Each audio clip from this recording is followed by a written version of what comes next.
We, the people, have a choice to donate blood. We have a choice to be an organ donor. These are both scenarios where if we choose to do so, we'd be saving another life. Yet if we choose to not, we are not condemned for the life lost. These are choices we can make with our bodies because they are ours.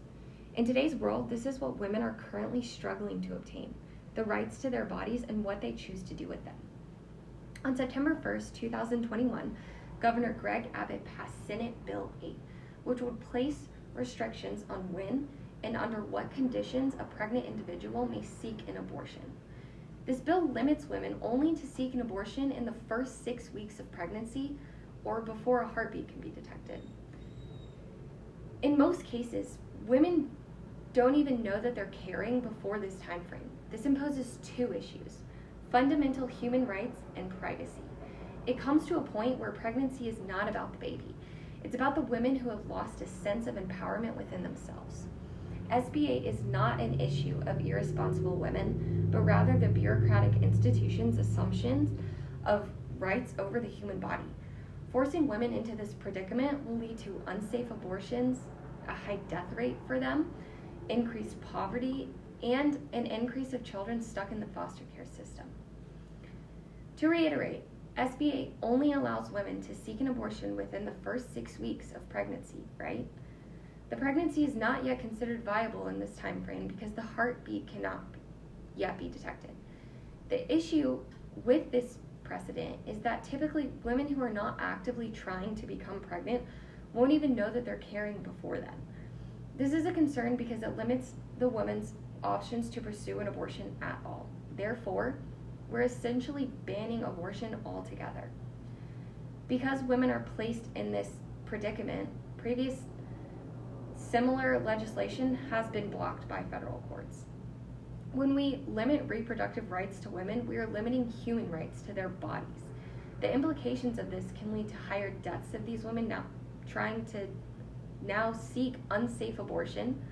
Many women in this situation don't even have sufficient income to support a child, much less the money to travel to a state that will do the procedure on top of its cost. Therefore, these women will go to extreme lengths to put their own lives at risk to save what little they have.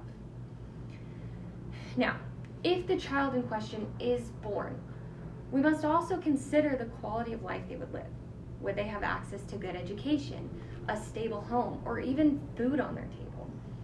If the woman decides to opt for adoption, what kind of family would these children go to? And what will our foster care system do to help these children lead successful lives?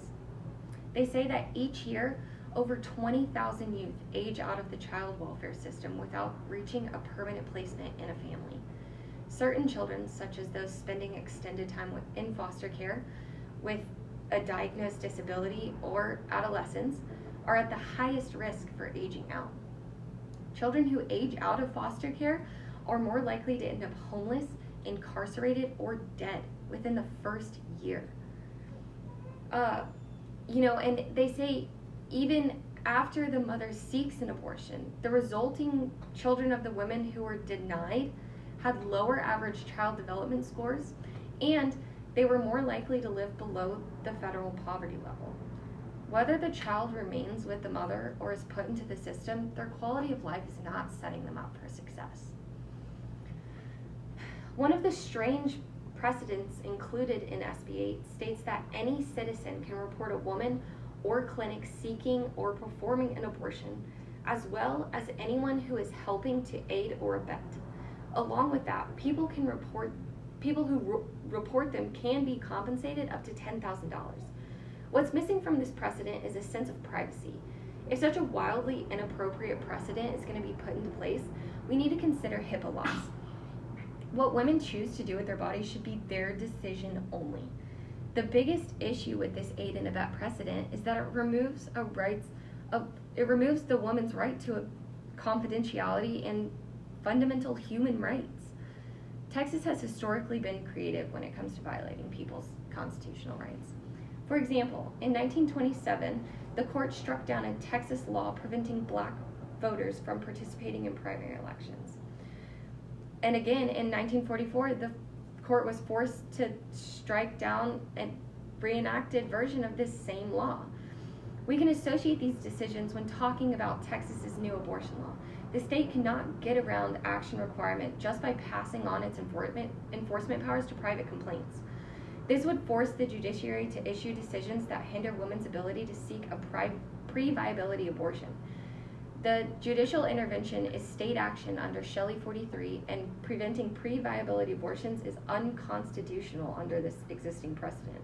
And now with that, again, we are violating people's constitutional right to privacy. Allowing citizens to report a woman or a clinic seeking or performing an abortion simply because it does not align with your beliefs is a blatant disregard for privacy. This idea to leave justice to the people is a violation of HIPAA laws, which protects our right to any personal or medical discrepancies. The vast majority of women seeking an abortion are not doing so as a form of birth control. They're seeking this option because they are quite literally desperate to escape from a number of things, such as an abuser, forced to raise a child of incest, escape poverty, even rape. Also, to escape the pain of watching their child die from a fatal condition, and so many other tragedies that our women are faced with. SB 8 is just the beginning of what is to come. We've seen in recent news that because of Texas, Roe versus Wade is in danger of being overturned. And that would give the right to abortion laws back to the states. If Roe versus Wade is overturned, over half of the states would ban abortion immediately. It is our job. We have to work harder now than ever before to protect our rights, not only as women, but as a human race. We see how these restrictions can directly affect our society and its children. We see the poverty levels increasing, no efforts to improve our foster care system, and the rights of our women being taken from them. We must stand up and fight for our mothers, daughters, sisters, and friends, and instill justice back into our system. By joining together, we can.